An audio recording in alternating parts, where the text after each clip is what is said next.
didn't invite him to talk. No. Invited him to look. No. Anyway, we're glad to have you. Has everyone had a chance to read the previous minutes? If so, they will stand approved as presented. Did we need to amend the agenda? I don't know. Did I have anything else? Cemetery, sidewalk, downtown. Yes. Well, I'll tell you what, let's have a motion to amend the agenda in case I think of something going on. Think of something, I'll also make a motion then. Okay. There is a clause in there that says as such matters may come before the board. Well, it's just not there yet, but it's on the way. Seemed like I had something I had to put away. Just like myself. Just like that. Thank Well, you. 1632. Stand there, motion. Peggy? Okay, on your financial reports, staying again fairly steady between 1.7 and 1.8. We have a final pool payment at the end of this month, so that'll be done once that's over with. That's not too significant, and I don't think it'll have much impact on the overall. I also put in your packet, you had asked on occasion about cash reserves. And so when the auditor was here, she mentioned cash reserves and some numbers that I wasn't really familiar with. So I had them help me work through this idea, their idea of cash reserve. And so what we went in and did is I looked at the last audit, took the operating expense for each fund, got a 3-month average. Now, when the auditors are talking cash reserve, they will take out what they call the unassigned or net position, and then say, well, that's the additional funds that you need to have your cash reserves. Well, that's, that number that they're giving you is an unassigned fund balance. It's not a actual cash savings account number. I didn't want anybody to be confused by that. So in the simplest terms, the numbers that I bolded under the fund there is our 3-month operating average, and that's probably the number that we actually need to try to have set back in cash at some point in time. And some of the numbers are very large. It's not something we can just do right away. And you'll notice on this other report that I give you, there is a line there that says cash reserves. There's nothing on that line because if you would decide to do cash reserves, you would tell me what you want to put in there. We put it up on that line item, then I could not use it unless you all gave me permission to do that. Whereas we have the monies down here and it says savings account miscellaneous. Well, that's if the cash balance in the checking book starts getting low, I'm free to move it back and forth. So, but that's just kind of a general idea. Nothing, no decision has to necessarily be made, but it gives you information about those numbers in the future if you want to actually look at putting something back in cash reserves. It was interesting to try to work through all those numbers. It took me a couple of days. Probably better clarify, especially on the pool, that's for the final payment on repair. Right, That's right. not final. Great, yes, thank you. But, we're ways off on that one. As far as paying it off, I think we have another 4 or 5 years. I think 20, I said 6 or 7, I couldn't remember, but it may be 20 and 23. So I think that we started doing operating in 2003, and it was a 20-year loan, so. And we have started, we had that interfund balance where we had additional monies borrowed for the water department, electric, and on the fire truck. Electric and water has paid off their part. We have started paying general funds portion back in the park now, and that'll go through the end of the loan. It's about 6 years of that, so. All that fun numbers.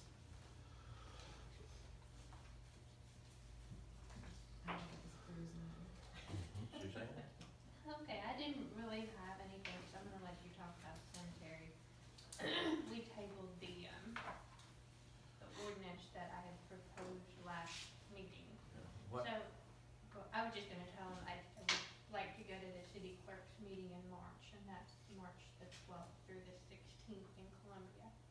So I would be absent at council meeting on the 14th. I'm not got the digger truck up at the cemetery. The digger truck is,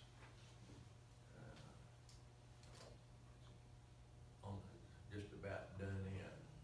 But anyway, we talked to them about where we wanted them to drill. We were gonna drill maybe a dozen holes on the very bottom where we had sold that in, and over where West Van Camp was, over on the corner, we were gonna drill 2 or 3 just to kind of see. So they got her set up and they drilled, and they hit rock at about 3.5 feet, and the PTO shaft broke. So there it sat. And got the piece, and they've gotten it out of there. We'll have to do that again. We are going to have to sometime address buying another truck. But anyway, we don't know yet, so I want to keep that table. Even rock at 3.5 feet, most of the grades are 4. You know, it's hard to tell. And we went to a place where Rick was telling us, went to a place where the grass wasn't green anymore, and that's where we started drilling and got down 3.5 feet. We suspect it'll get worse as we go toward the northwest, but we don't know yet. So we're just on hold on that.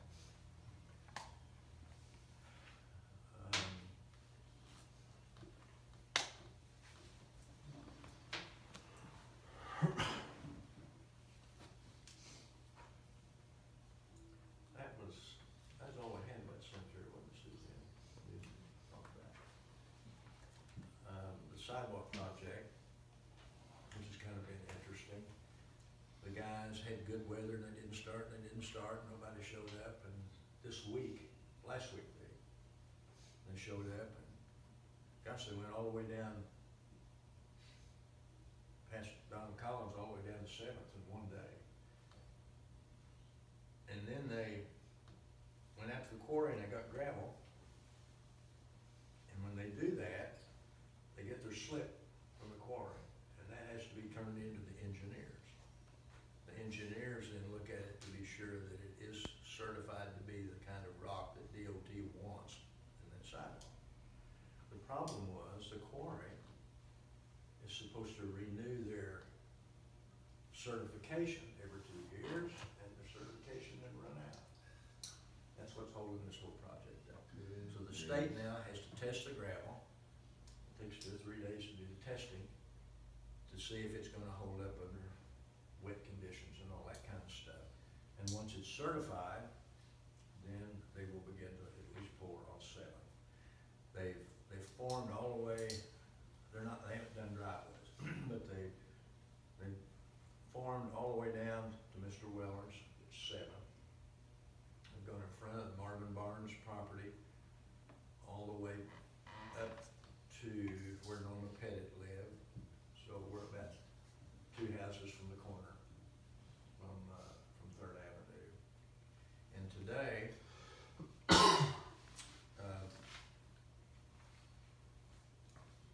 we met with Janice Fry Spicer. When you turn on 3rd, there's a house right on the corner, and then the next one's Janice. And she was upset because when we got over there and looked, that sidewalk was gonna come right almost down the middle of her yard, 25 feet off the street. And it's true that the easement was there, and it's true she's been mowing the easement for a long time. It's all over town. You know, we all think our front yard goes somewhere, and it doesn't, but it's gonna ruin her front yard. So the guy that was here, the inspector from the engineer group was there, a really nice guy. So we took a hard look from that corner all the way down through Janice's property, through Carolyn Tate's property to the church. And saw several things that we hadn't realized were in there. And we called Andy Nollinger in Springfield, and Andy told Andy what we were talking about, and he said he didn't see any problem with it. And he came down today, he redrew it, the contractors are gonna do it. Built right in, it's not gonna cost much more to do that. And Janice was happy. And I just told Andy, I said, if it's my yard, I wouldn't want it there. You know, your sidewalk needs to be close to the road. It was about as equally close to the front porch. Changing it, it's gonna make it, What you do, when you level that out, you get that close to the road, then your ditch is steep. And, of course, Janice's husband's gonna be doing the mowing, so. But that's gonna happen all the way down through there. As you get closer to the ditch and you fill in, then the ditch is not this way. It's gonna be steep, but that's still better than having the thing out in the middle of your yard. I think so. So, we got down to Carolyn's, we got that, Andy's a really laid back guy. I mean, very soft sell, very polite. Janice was happy, so we walked across Carolyn's. We're probably gonna have to take out everything right on the street, Carolyn's house. We've got to talk to Carolyn about it, get over there probably tomorrow. That's in shrubs, trees, stuff, yeah. We'd already taken out about 3 trees, and the power line was just about, we're gonna be just south of the power line. So we had some trees already taken out. That sidewalk just kinda angled a little bit, instead of going straight, just angled a little bit south, because you had a guide wire on a pole at the end of Carolyn's property that couldn't be moved, and so they were missing it. We got a hold of Jimmy today, and that can be removed. So that would straighten the sidewalk a little bit more, and it'll look a lot better when it'll cross the driveway, the church's driveway, and then going toward it's gonna come within 2 or 3 feet of their sign. So they will dismantle the sign, the church will, and then we'll go over there with whatever we need to do, and we'll take it out of the ground for them and put it wherever they want it. They're not gonna reuse it. They'll come up with some other better sign sometime. So we don't really have to replace the sign. We've already taken a tree out, took the stump out, removed the tree. The tree was over close to the educational building. We've got another tree there in the power line that we trimmed for them and offered to trim around. So we've done quite a little bit of work for the church. Anyway, that's where we are on the sidewalk. So we felt a lot better about it today.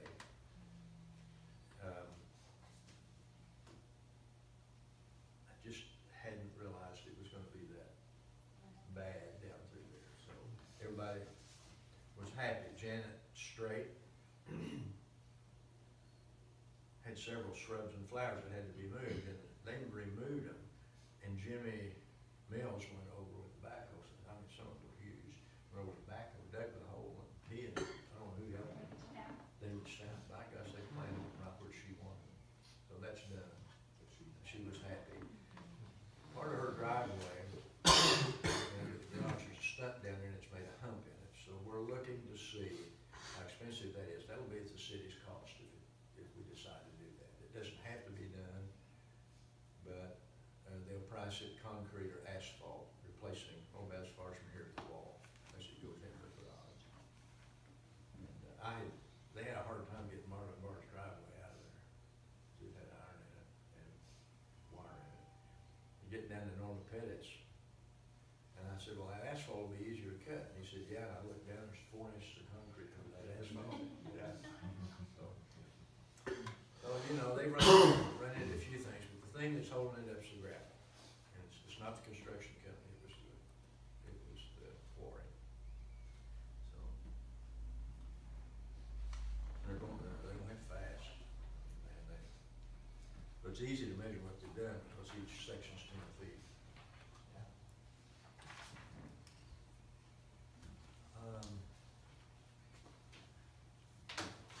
John Clough. I don't know. Huh? I don't know how many of you know John. John Clough is, I call him the carpenter for Paul Dean. You know, the old, huh? What? Carpenter. Oh, what'd you think of? I didn't know what you said. He's had lots of, you know, the building on the square, the Reddit building, Mr. Stafford's house. He's done all kinds of projects for Paul Dean, but he's on this committee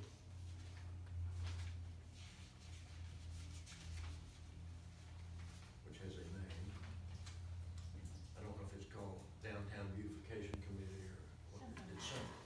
Jane Brown's part of it. Jean is part of it. And Janice Lorraine's on there and some other people are on it. And they're applying for 501c3 because they can't apply for grants and stuff unless they need to be a 501c3.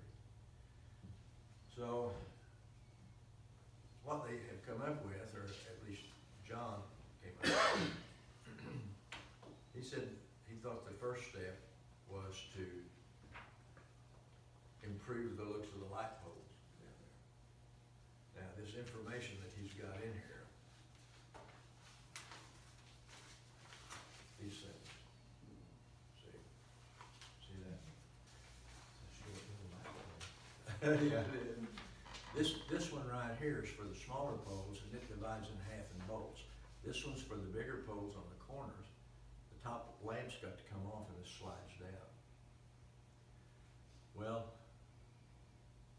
that's just the beginning. Because then they want them painted. Which, so, sometime we're gonna be asked to participate to help them get started and do something. And I don't know that this is what we wanna do, but I'd say, I'm not against it. The electric department will be against it because they'll be doing the painting. And they gotta get up there and take that light. Fixture off and slide it down, yeah. And then this has to be sealed, and we won't do that, but, in fact, they'll probably put these on, but these four or five of them have to be slid over the top. But the painting of the poles, you know, I've driven around that square a lot of times. I've never hardly even noticed those poles. Some of them need to be painted anyway. But I didn't even ask him what color.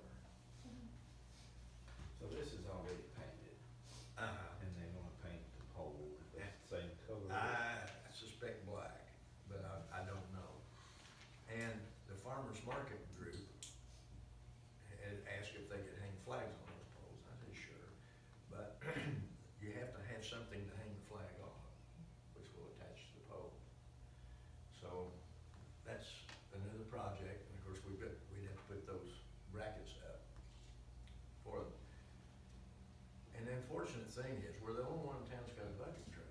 So, you know, if your light, they put the lights in for Ava Drive when I was down there. No, George Long used to have a bucket truck years ago. But there's nobody else that does that. They put the lights in for me out at the motel. And the city's been real good about doing that. So this is not, they aren't 501c3 yet. I just threw that out for us to think about. There's no question we're gonna be asked to help somewhere along the line. And if it gets them started, that's fine. We won't be able to continue to contribute to the pot. But this is quite a little bit. These things are about $4,500. That doesn't count paint the pole. You know, just changing the lights from those amber lights to the LED lights on the squares makes such a big difference. But that's what this is. So I just mentioned it. We'll have it to look at it again sometime down the road. John Cleff's an interesting guy. I was telling Keith, the ideas just roll out of him. And not all of them quite fit Ava, but one idea he had, for example, he said, you know, every logging truck that comes into the square has to either turn right or left. He said, you can't go west. And I said, well, all they have to do is turn right, then they can go west. He said, why don't you make Washington straight all the way through the highway? Well, you know, that's a good idea. To the square. Yeah, all the way to Washington, all the way out, that's a good idea. But, not one we'll be doing anytime soon.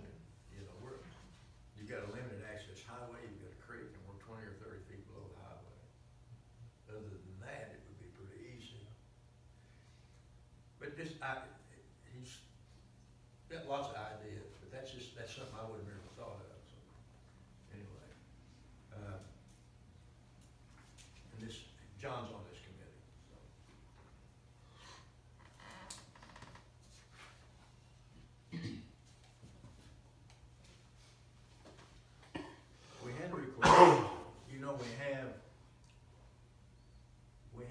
disc golf course down at the park. And we had a request from a group of guys, they're wanting to have a league. And it had to do with them charging membership so much a fee, so much to join the league. And then they want to award cash prizes to the winners of the league. I don't know how long the league lasts, 6 weeks or something, whatever it lasts. And so, and then they wanted to save 20% back for improvement on the course. So we talked about it, Sharon and I talked about it, Peggy and I talked about it. And if we have a program like soccer that we run and we control, and Sherry's in charge of it, liability-wise, we're covered by our insurance, because it's our program. Not so when somebody else comes in and has their own league and controls it. Now, it might be, we could eventually do them the way we do the fair board for a nominal fee, have them sign a contract, and for the use of it for specified times, they could use it provided they, and you stipulate that they have event insurance. So she met with them last night, that's what she told them. They weren't terribly happy about that, but they've gone to see what other towns are doing and what event insurance would cost. So nothing's been done there. And he says to Sherry, he said, well, you mean if I hadn't said anything to you, we could have come down here and used it for nothing? Well, they could, except I go by there lots of times during the day. Most of us do.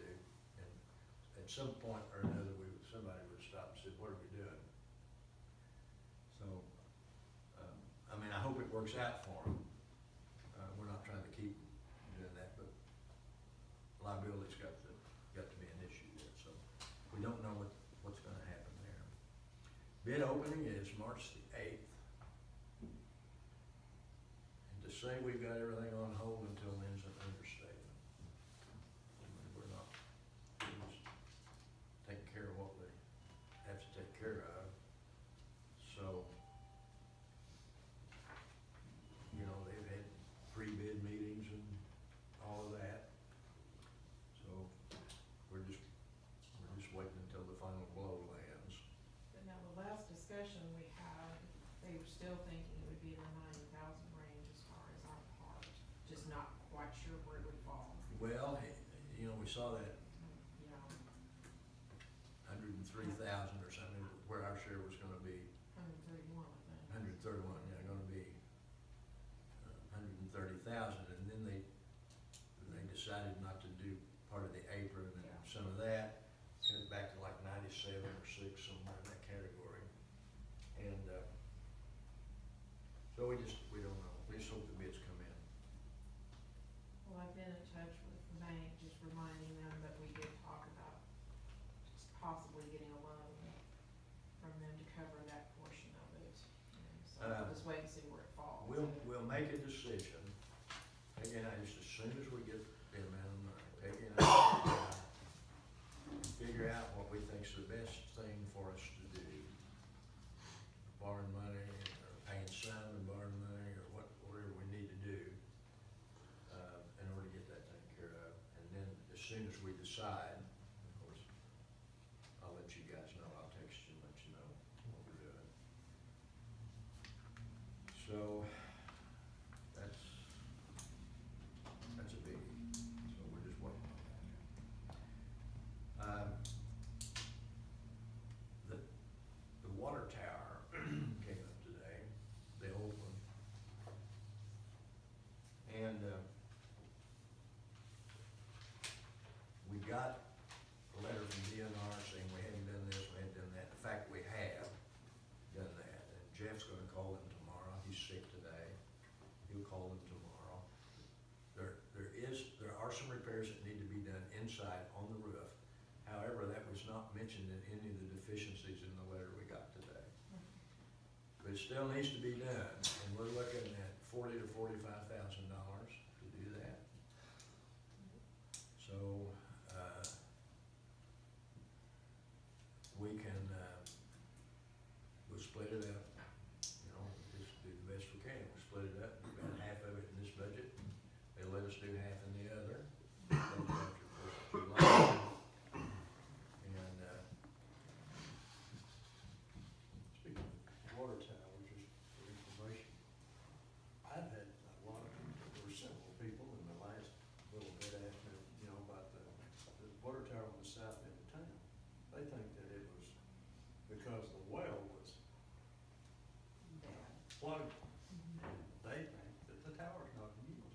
Yeah. There's just a lot of people. Yeah, that they don't do, they think realize that's sitting empty. that that's not in use, and I just assumed everybody knew the difference. but well, if they they'd don't. listened to the discussion about having to chlorinate our whole system, they'd know that there's water in that tower. But, that's not the case, there's a lot of people that don't realize we're They using don't, they that. don't realize the difference between the well and the tower. Right. They just tie the two together, and, anyway, that's come up a few times here lately. I wondered if the engineer did. Build the tower before we drill the well. But it does help with the pressure. Well, You bet. and my recollection is that that was the real need, With the wells. was water pressure, more than water capacity, because we've still got, at this point, enough water capacity. But DNR sure wasn't happy about capping the well. But we're happy.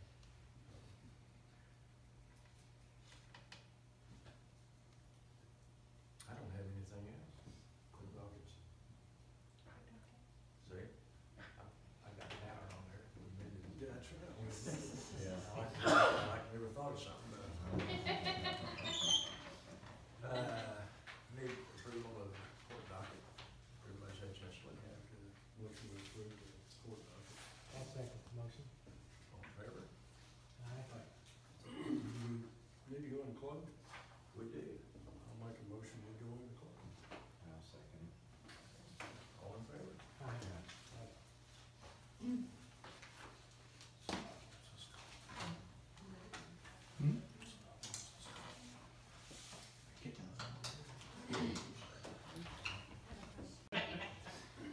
Well, what it said was that they had noted the deficiencies and that we had not corrected them. And therefore, we were getting ready to have to notify everybody about our deficiencies. But what the plan is, and said that, the plan is to call Hogan, who does repair on the tower and corrected the other deficiencies, and schedule him in to begin the work on the ceiling, which was not in the deficiency letter. And then he will call DNR tomorrow and say, I have scheduled Hogan to come, and these deficiencies have been taken care of. So we believe that we will not have to send any notices about our water, or about the tower. Our water. The water is fine, it just was Then it- repaired. Were any, I was gonna say, were any of the deficiencies about the water? No. Or anything? This that all would had to affect do the with water itself? repair of that tower, and we need to go ahead and fix it. There's some places inside, it's inside work on the tower. We've got some outside work. But you mentioned the 40,000 to repair, That's, that's separate from what the other repairs are. The other deficiency, Deficiencies in their levels. those other deficiencies have already been completed, Okay, but DNR was So they're- mistaken about that. So what we have is got it. what we need to do inside is that 40,000.